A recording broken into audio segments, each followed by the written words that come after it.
오늘 전도서 네 번째 시간으로 이제 5월 한 달 동안 금요일마다 나누었던 전도서 말씀을 오늘로 이제 마무리하려고 합니다. 한 절 한 절 살펴보지는 못했지만 전도서가 말하는 전체 큰 맥락 안에서 저희들은 이 땅에서 살아가는 삶의 지혜가 무엇인가 라는 것을 함께 기도의 자리에서 나누었습니다. 헛된 인생 속에서 정말 헤벨과 같은 그런 인생 가운데 굉장히 수수께끼와 같고 예측 불가하며 안개와 같이 쉬 사라지는, 잡으려고 해도 잡을 수 없고 우리가 원하지 않아도 오는 수밖에 없는 시간의 흐름과 죽음 앞에서 우리의 삶이 어떻게 가치 있게 살 수 있는가, 해 아래에서 헛되고 헛된 삶 가운데에 헛되지 않은 삶은 무엇일까, 뭐 이런 것들에 대해서 전도서는 우리에게 가르쳐주고 있습니다. 그리고 오늘 저희가 읽은 11절 12절에서는요 지혜가 얼마나 유익한가 라는 것에 대해서 말해주고 있는데 이렇게 돈하고 함께 얘기하고 있어요. 12절에 보시면 지혜의 그늘 아래에 있음은 돈의 그늘 아래에 있음과 같으나, 그렇죠? 지혜하고 돈하고 같이 하고 있는데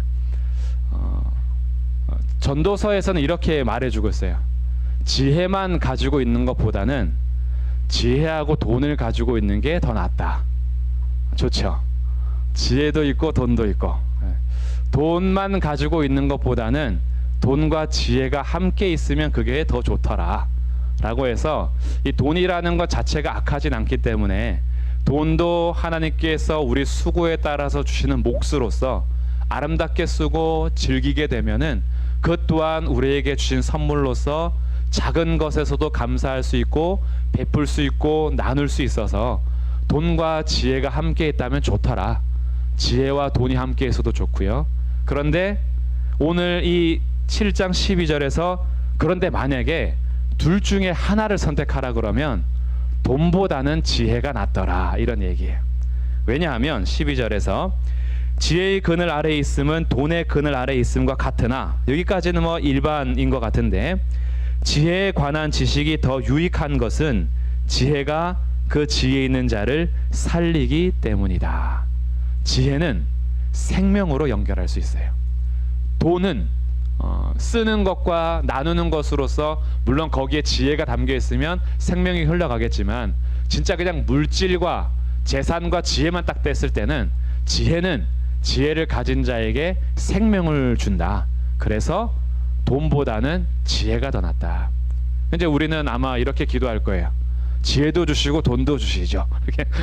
이렇게 더 기도하게 될 텐데, 오늘 여기서 말하고자 하는 것은 지혜가 얼마나 더 유익한가라는 것을 더 부각시키기 때문에 지혜가 만약에 없다면 돈이 우리에게 망함이 될 수도 있어요. 그렇죠? 돈을 다스릴 수 있는 지혜가 없으면 돈 때문에 인생을 망할 수도 있습니다. 돈 자체가 나쁜 것은 아니지만 돈 때문에 인생이 망가질 수는 있어요. 그러니 돈보다는 지혜가 훨씬 낫고, 지혜가 있는 자에게 하나님께서 맡겨주시죠. 이런 재물에 대해서 하나님께서 맡겨주셔서 청지기 역할을 또 감당하게 하시면 그 일들은 또 선한 일에 힘쓰게 될 겁니다. 그러니 오늘 지혜를 우리가 같이 다룰 때도 전도사가 헛되니 모든 것이 다 헛되도다 라고 말하지만, 지혜라는 것이 얼마나 귀한가라는 것을 전도서 안에서도 강조되고 있다라는 거예요. 그리고 지혜를 성도들이 갖기를 원하여서 오늘 해 아래에서 살아가는 인생 가운데에 전도서가 가르쳐주는 지혜를 가져라 라고 저희는 이제 네 번째 시간을 갖게 된 겁니다. 그 네 번째 지혜를 오늘 함께 같이 나누게 될 텐데, 먼저 첫 번째, 오늘 나눌 첫 번째는요 3장입니다. 3장 12절 3장 12절 말씀. 사람들이 사는 동안에 기뻐하며 선을 행하는 것보다 더 나은 것이 없는 줄을 내가 알았다. 오늘 해 아래에서 살아가면서 지혜의 유익을 갖게 되는 첫 번째는요, 이 땅에서 기뻐하며 선을 행하는 삶을 사는 것은 해 아래에서 결코 헛되지 않은 삶이다. 우리가 헛되고 헛된 인생 속에서 선을 행하는 것은 무슨 유익이 있는가 이렇게 할 수 있거든요. 선하게 산다라는 것이 사람들에게 오히려 조롱이 될 수도 있고요. 점점 악해져 갈수록 선하게 사는 것은 손해를 보는 경우도 있습니다. 그럼에도 불구하고 기뻐하며 선을 행한다면 이것보다 나은 것은 없더라. 그러니까 선을 행하는 것이 그 다음에 어떤 것을 계산하지 않는 거예요. 내가 선을 행할 수 있는 것 자체가 기쁨인 거예요. 그렇게 기뻐하며 선을 행하는 것은 유익하더라, 이렇게 얘기하는 거죠. 근데 우리가 왜 선에 대해서 상처를 받냐 하면 선행을 하면서 선행에 따라오는 결과를 바라기 때문에 그래요. 내가 이렇게 선을 베풀면 그 다음에 그래도 뭔가가 있겠지라는 것. 내가 이 정도로 했으면 그에게도 뭔가가 나와야 되지 않을까? 아니면 하나님으로부터 뭔가 주어져야 되는 것 아닌가? 라는 선을 행할 때에 계산이 되고 그 이후에 오는 열매들과 결과를 내가 플러스를 자꾸 하게 되면 그 선을 행하는 것 자체가 기쁘진 않아요. 어떻게 보면은 더 좋은 결과 때문에 선행을 행하는 거죠. 근데 여기서 말하는 건 그런 게 아니에요. 기뻐하며 선을 행하는 것 자체를 말하는 겁니다. 내가 오늘 선을 베풀 수 있는 것이 나에게 기쁨인 거예요. 이렇게 할씀으로 인해서 기뻐한다면 그것보다 더 나은 것은 없더라. 왜냐하면 그 기쁨과 즐거움은 해 아래에서 어떤 것도 빼앗아 갈 수 없기 때문이에요. 어떤 것도 빼앗아 갈 수 없어요. 근데 이런 것들이 선을 행하기가 굉장히 어려워진 시기 속에서 전도서에서 우리에게 참된 지혜를 알려주는데, 너가 선을 행할 수 있다면 그것 자체로 기뻐해라, 이렇게 말해주고 있어요. 두 번째는요, 9장인데 9장 7절부터 10절까지 말씀입니다. 9장 7절부터 10절까지. 자, 여긴 저하고 한 절씩 한번 읽어볼게요. 7절부터 10절까지 교독해 보겠습니다. 너는 가서 기쁨으로 내 음식물을 먹고 즐거운 마음으로 내 포도주를 마실지어다. 이는 하나님이 내가 하는 일들을 벌써 기쁘게 받으셨음이니라.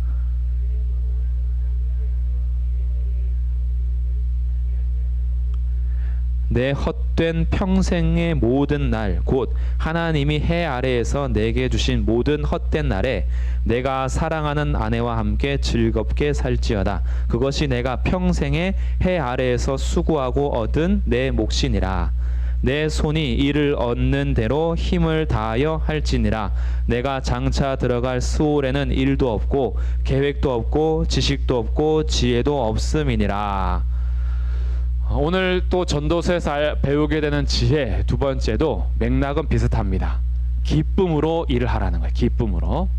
아까는 기쁨으로 선을 행하다라는 건데, 기쁨으로 너의 일상을 맞이해라, 즐겁게.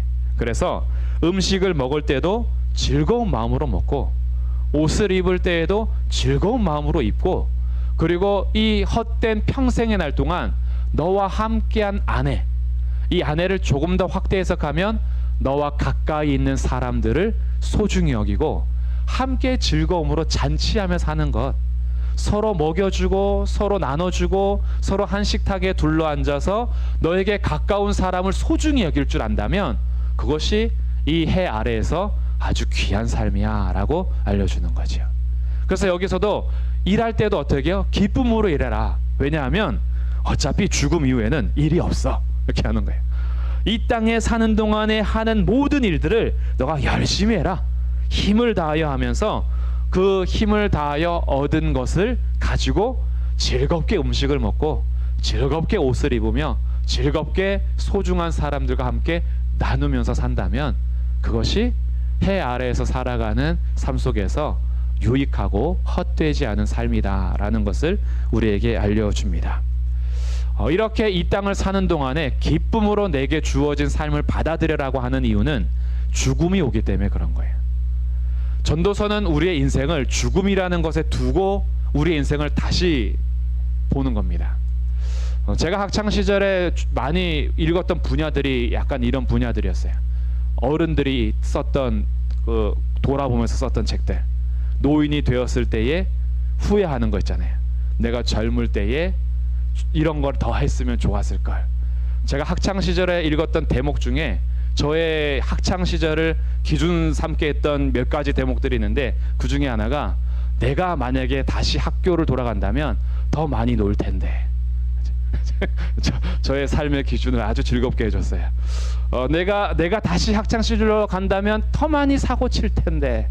이런 것들에 대해서 제가 학창 시절에 읽었거든요. 그래서 노인이 되면 더 놀지 못한 것을 후회하는구나. 그래서 저는 고등학교 졸업할 때까지 저의 목표가 뭐였냐면 될 수 있으면 추억을 많이 만들자.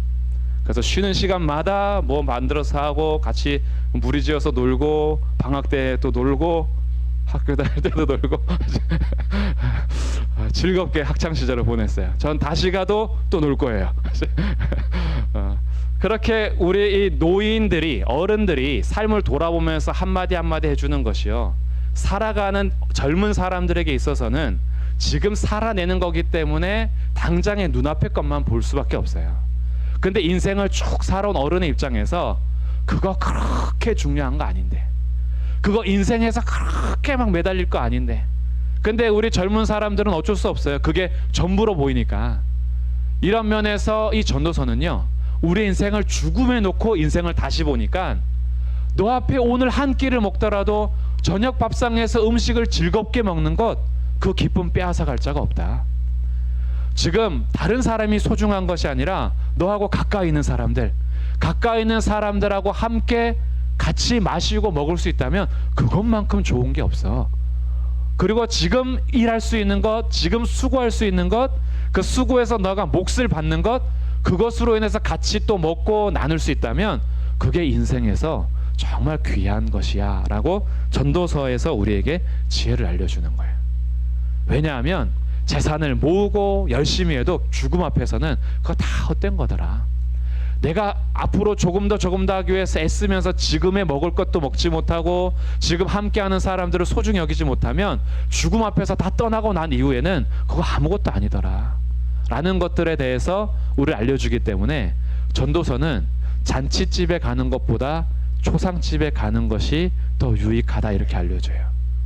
죽음 앞에서 우리 인생을 돌아보게 하거든요. 나의 인생을 돌아볼 뿐 아니라 내 곁에 있는 사람도 보게 됩니다. 맞아, 이 사람 지금 나하고 지지고 못 가도 언젠간 세상을 떠날 텐데, 세상 떠난 다음에 후회를 남기지 말고 살아있을 때 조금이라도 더 사랑하자. 이게 잔치집에서는 그렇게 못해요. 잔치집에서는 잔치하다 보기 때문에. 근데 장례식장에서는요, 우리 인생을 돌아보게 합니다. 굉장히 숙연해지고 죽음 앞에 우리의 삶을 살피게 하죠. 그래서 전도서는 우리 인생을 죽음 앞에 두고 왜 영원하지 않은 것 때문에 지주고 볶으면서 내게 주신 기쁨도 누리지 못하고, 그 기쁨이라는 게 정말 작은 것 하나하나거든요. 먹는 것, 입는 것, 함께 소중한 사람들과 함께 사는 것, 그런 것을 왜 다 팽개치면서 무엇을 위해서 산단 말인가 라는 것들에 대해서 우리에게 알려줍니다. 그래서 이 죽음이라는 것이 우리에게 오는 이유는 사실은 죄 때문인 거죠. 죄로 인하여서 죽음이 온 우리의 인생이 얼마나 비참한가. 그래서 우리들이 이 땅을 살아가는 동안에 죄로 인한 죽음의 인생이 헛되고 헛될 뿐이니, 죄로 인한 우리 비참한 인생 가운데 오히려 우리가 추구해야 하는 것은 해 위에 계시는 하나님을 경외함으로 그분 앞에서 우리 인생을 받아들이고 하나님께서 우리에게 주신 선물과 기쁨을 누리면서 그때마다 만족하며 사는 것, 그게 인생에서 지혜다라고 우리에게 알려줍니다. 그래서 우리들은요, 일하면서 기쁨을 얻기도 하지만 일하면서 좌절하기도 하고요, 우리가 소소한 것들 때문에 기뻐하기도 하지만 사실은 그것 때문에 낙심이 오기도 하고요, 우리가 여러 가지 시간이 지나면서 우리에게 좋은 일도 있고 나쁜 일도 있고 형통할 때도 있고 공고할 때도 있어요. 그러나 이제 우리의 인생을 어디다 두냐 하면 이 모든 것을 이끌어 가시는 하나님 앞에 두고, 형통할 때는 찬송하고 감사하고 공고할 때는 기도할 수 있는 그런 삶을 우리에게 주셨으니 매일매일의 삶 속에서 너에게 주어진 것을 감사함으로 기쁨으로 받는다면 그게 소중한 것이더라 라고 오늘 선을 행하는 것과 즐겁게 먹고 즐겁게 입고 즐겁게 일하고 즐겁게 함께하라 이렇게 권하고 있습니다. 그리고 이제 우리의 인생을 결국은 어떻게 결론 맺고 있느냐, 이게 두 번째 시간에 했던 거긴 한데요, 우리 결론을 정리해야 이제 정리가 될 것 같아요. 12장 13절에서 이제 결국은 무엇이냐라고 말해줍니다. 12장 13절 우리 함께 읽어보겠습니다. 시작. 이래 결국을 다 들었으니 하나님을 경외하고 그의 명령들을 지킬지어다. 이것이 모든 사람의 본분이니라. 아멘. 결국은 죄로 인하여서 이 땅이 비참해지고 인생이 비참해진 거예요. 그럼 그 죄가 뭐였냐면 하나님께 불순종하고 하나님을 경외하지 않았던 거죠. 하나님을 사랑하지 않고 자기를 더 사랑했으며 자기가 하나님처럼 되기 위해서 하나님 말씀에 불순종했던 거예요. 그 결과 인생이 비참해진 겁니다. 그래서 전도서는 우리 죽음 앞에 비참하게 한 죄된 인생 속에서 다시 우리를 돌이켜서 우리의 인생은 불순종할 때 비참해지는 거야. 그러니 행복하게 살고 지혜롭게 살기 위해서는, 복된 인생을 살기 위해서는 하나님을 경외하고 그의 명령을 지키는 것, 이것이 우리의 인생을 정말로 행복하게 하고 기쁘게 하고 즐겁게 하더라. 그러지 않고 나의 일시적인 행복과 일시적인 기쁨과 일시적인 욕심을 채우기 위해서 하나님을 두려워하지 않고 하나님을 사랑하지 않고 하나님을 경외하지 않고 하나님의 명령을 불순종하며 살아가는 해 아래에서의 모든 삶은 결국은 헛될 뿐이더라. 그러니 우리가 이 해 아래에서 행복하게 살고 바르게 살고 즐거워하며 살려면 우리를 무너지게 했던 삶을 돌이켜 하나님을 경외하고 그의 명령을 지키는 것, 이것이야말로 우리의 참된 인생이다라는 것을 우리에게 가르쳐주면서 지혜의 글을 마치고 있습니다. 그러니 너무 비현실적인 목표를 세워서 자기를 닥달하지 말고 자기의 의를 주장하지 말고 겸손하게 하나님의 주권을 인정하고 그분 앞에서 오늘 내가 피하여 사는 것, 청년의 때부터 젊을 때부터 될 수 있으면 어린 시절부터 하나님을 기억하면서 사는 것, 하나님이 계심을 잊지 않는 것, 죽음이 오기 전에 하나님을 반드시 기억하라는 것, 그리고 수수께끼와 같은 인생 속에서 하루하루 하나님 앞에 기쁨으로 정직하게 살아가는 것, 그것이 그 수고가 결국 해 아래에서 헛되지 않은 지혜로운 삶이더라라고 우리에게 알려주고 있습니다. 그래서 오늘 우리 불렀던 찬양이 아마 처음 불렀을 수도 있고 어색할 수도 있었지만 제가 전도서 오늘 마무리하면서요, 사실은 모든 결론이 가사에 다 담겨 있더라고요.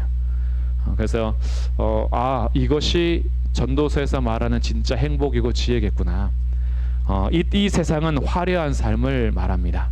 화려해서 남들의 눈에 띄고 남들 보기에 좋은 것을 사는 것을 행복이라고 해요. 근데 그리스도인들에게 진짜 행복은 화려하지 않을지라도 정결하게 사는 것, 하나님 앞에서 내 하루하루를 정결하게 살아가는 그 삶이 행복이더라. 가진 것이 많아도 죽음 앞에서는 가는 거고, 가진 것이 적어도 죽음 앞에서는 일반이던데, 내가 가진 것이 혹시 적을지라도 그것을 감사함으로 살 수 있다면 그 감사는 누구도 빼앗아갈 수 없는 감사니 그게 진짜 행복이더라. 그래서 우리의 인생을 보면요, 진짜 가진 게 많은데 감사 없는 사람들이 있고요, 가진 거 별거 없는데도 감사 잃지 않는 사람들이 있어요. 그럼 누가 진짜 행복한 거냐라고 여기서 말해주고 있고, 내게 주신 작은 힘 나누어 주며 사는 것, 우리에게 어떤 권세를 주든 어떤 힘을 주든 지혜를 주든 해 아래에서 자기를 위해서 살아가면 다 헛될 뿐이더라. 그런데 내게 주신 작은 지혜, 내게 주신 작은 힘이라도 나누어 주며 산다면 두 사람이 한 사람보다 낫고 세 사람이 두 사람보다 낫고, 서로 함께하는 소중한 사람들과 함께 식탁에 거하면서 나누며 산다면 그게 빼앗을 수 없는 기쁨이고 행복한 삶이더라. 우리의 삶이 때로는 기쁨도 많지만 눈물 날 일도 많습니다. 그러나 눈물 날 일 많아도 하나님 앞에 기도할 수 있으니, 주 앞에 나와서 통곡한다고 해서 하나님이 뭐라 그러지 않고요, 주 앞에 나와서 내 마음을 찢는다고 해서 주님이 귀를 막지 않으시고, 주님께서 눈물 날 일 많을 때에도 하나님 앞에 나와서 기도하면 들어주시니, 그래 형통한 일과 공고한 일이 병행되지만 눈물 날 일 많아도 기도할 수 있고, 억울한 일 당할 때도 있죠. 정말 억울하고 억울한데 나도 똑같이 갚아주고 싶었지만 주님 때문에 참았다면 그것이 하나님께서 보시는 그런 삶이더라. 우리가 복수의 칼을 간다라고 해서 그 칼이 우리에게 행복 주는 거 아니고, 용서하지 않고 내가 미워한다라고 해서 그것이 나에게 득이 되지 않더라. 오히려 억울한 일 있을 때 하나님 앞에 가지고 나와서 주님 앞에 토로하고 주를 위해서 내가 참는다면 그게 우리의 인생의 행복이더라. 그리고 비록 짧은 작은 삶, 전도서에서 말하는 거죠. 우리의 세월은 살같이 지나고 죽음이 올 텐데 짧은 이 작은 삶을 주 뜻대로 산다면, 정말 어렵고 힘든 결정들이 얼마나 많은가요? 우리의 삶 속에서 매 순간마다 선택의 기로에 서서 주님의 뜻이 이건지는 알겠어. 근데 지금의 삶이 이 주님의 뜻을 선택하면 손해를 볼 것 같아. 그래서 갈등할 때가 많잖아요. 근데 우리의 인생이요, 금방 가요. 그 금방 가는 인생 속에서 주 뜻대로 산다면 그것이 행복이더라 라는 것이 오늘 가사에 다 담겨 있어서 전도서를 마치면서 함께 부르고 싶었습니다. 제 설교의 모든 요약이 여기 다 담겨 있어서 결론은 찬송을 부르면서 맺고자 합니다. 그래서 우리 같이 가사를 생각하면서 우리 말씀을 기억하면서 함께 찬양하도록 하겠습니다.